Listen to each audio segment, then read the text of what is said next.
Jadi lab kedua yaitu attacking a MySQL database, menyerang database MySQL. Jadi tujuan dari lab ini untuk bagian 1 buka Wireshark dan muat file PCAP. Bagian 2 lihat serangan injeksi SQL. Bagian 3 serangan injeksi SQL berlanjut. Bagian 4 serangan injeksi SQL menyediakan informasi sistem. Bagian 5 serangan injeksi SQL dan informasi tabel. Dan terakhir itu adalah serangan injeksi SQL berakhir.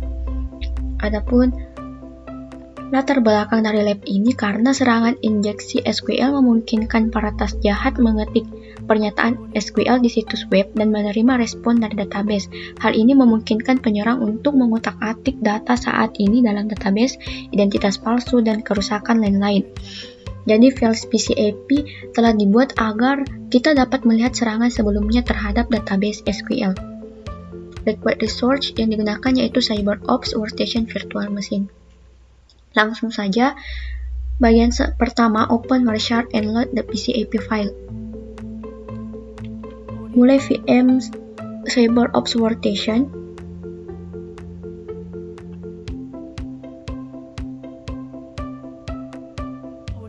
Start.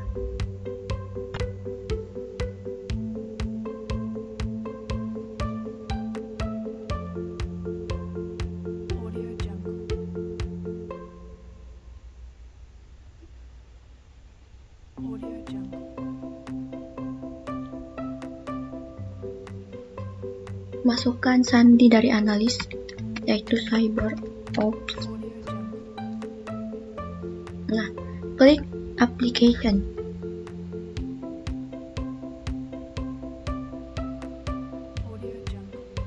Application CyberOps Wireshark. Lalu klik open.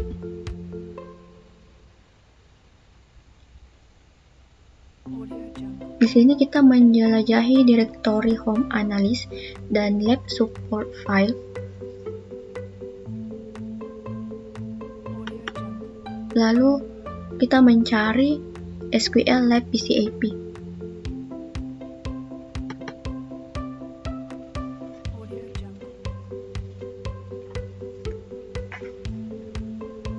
Nah, file tangkapan ini diperpanjang selama periode 8 menit atau 441 detik dengan durasi serangan injeksi SQL. Apa dua alamat yang terlibat dalam serangan injeksi SQL ini berdasarkan informasi yang ditampilkan? Jadi jawabannya yaitu 10.0.2.4 dan 10.0.2.15. Lanjut part 2, view the SQL injection attack. Di sini kita klik kanan baris 13. Klik kanan, follow HTTP string. Jadi baris 13 ini dipilih karena ini adalah permintaan GET HTTP. Ini akan sangat membantu dalam mengikuti aliran data saat lapisan aplikasi melihatnya dan mengarah ke pengujian query untuk injeksi SQL. Lalu lintas sumber ditampilkan dalam warna merah dan sumber telah mengirimkan permintaan GET ke host 10.02.15 dengan warna biru. Perangkat tujuan merespon kembali ke sumbernya.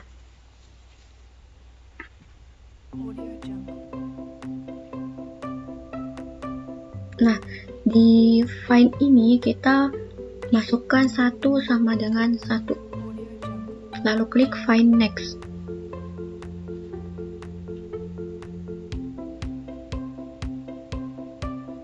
Nah, alih-alih merespon pesan dengan pesan kegagalan login, aplikasi merespon dengan catatan dari database. Penyerang telah memverifikasi bahwa mereka dapat memasukkan perintah SQL dan database akan merespon. Jadi string pencarian 1 sama dengan 1 itu membuat pernyataan SQL yang akan selalu benar. Dalam contoh, Tidak peduli apa yang dimasukkan ke lapangan, itu akan selalu benar. Lalu, tutup jendela, ikuti aliran HTTP.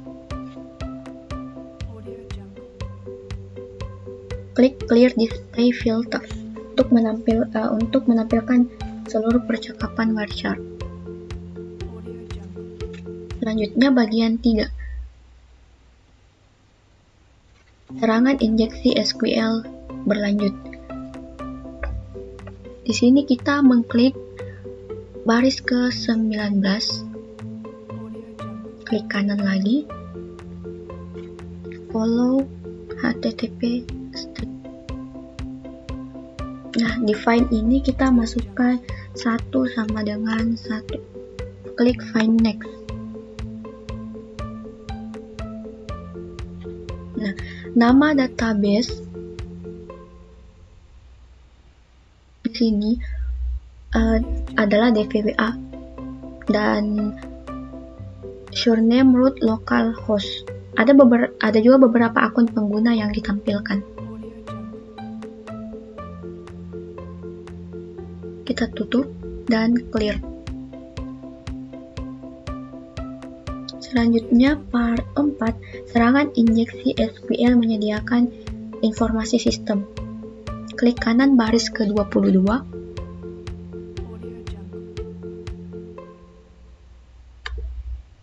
Follow HTTP stream.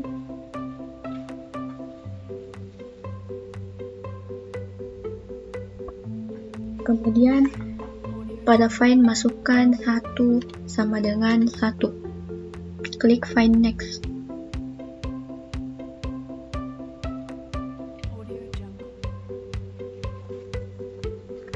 Nah, di sini what is the version?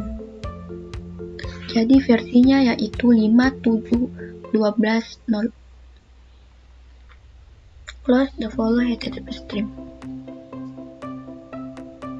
and clear display filter.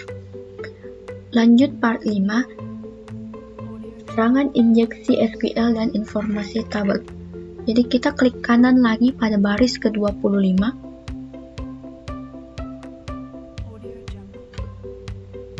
Follow HTTP stream.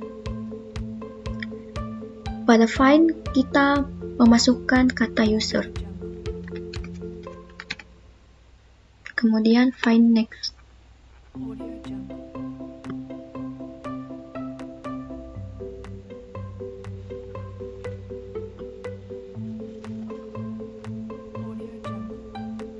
Nah, di sini akan memberikan output besar dari banyak tabel karena penyerang menetapkan null tanpa spesifikasi lebih lanjut.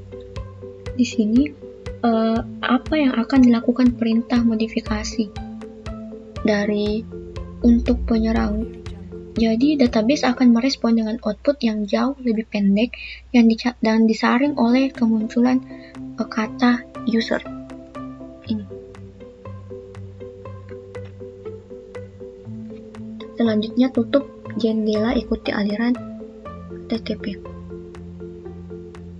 Klik Clear Display Filter. Part 6. Serangan injeksi SQL berakhir. Kita klik kanan pada baris ke-28. HTTP stream. Pada find kita menulis 1 sama dengan 1. Find next.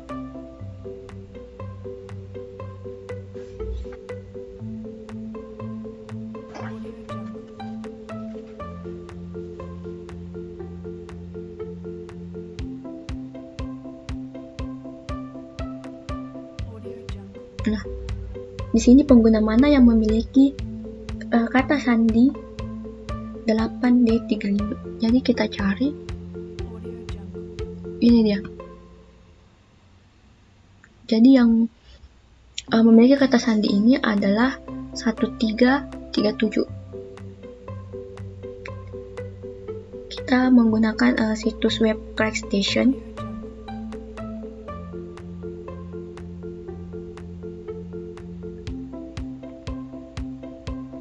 http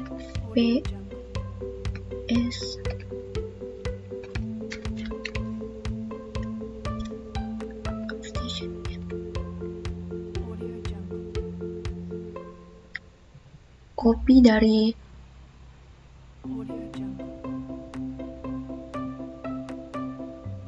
password tadi, kemudian masukkan di Crack Station. I'm not a robot. Crack.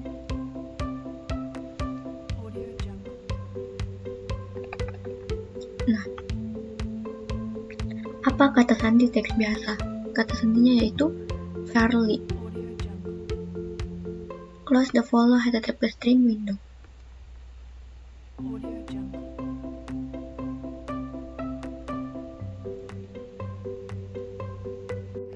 Selanjutnya yaitu pertanyaan refleksi. Soal yang pertama, apa risiko platform menggunakan bahasa SQL? Jadi, situs web itu umumnya didorong oleh basis data dan menggunakan bahasa SQL karena kerentangan SQL injection dapat mempengaruhi situs web atau aplikasi web apapun yang menggunakan database SQL seperti MySQL, Oracle, SQL Server, atau lainnya. Penjahat dapat menggunakannya untuk mendapatkan akses tidak sah ke data sensitif yang telah dimasukkan, seperti misalnya informasi pelanggan, data pribadi, rahasia dagang, kekayaan intelektual, dan berbagai hal lainnya. Nomor 2, jelajahi internet dan lakukan pencarian mencegah serangan injeksi SQL.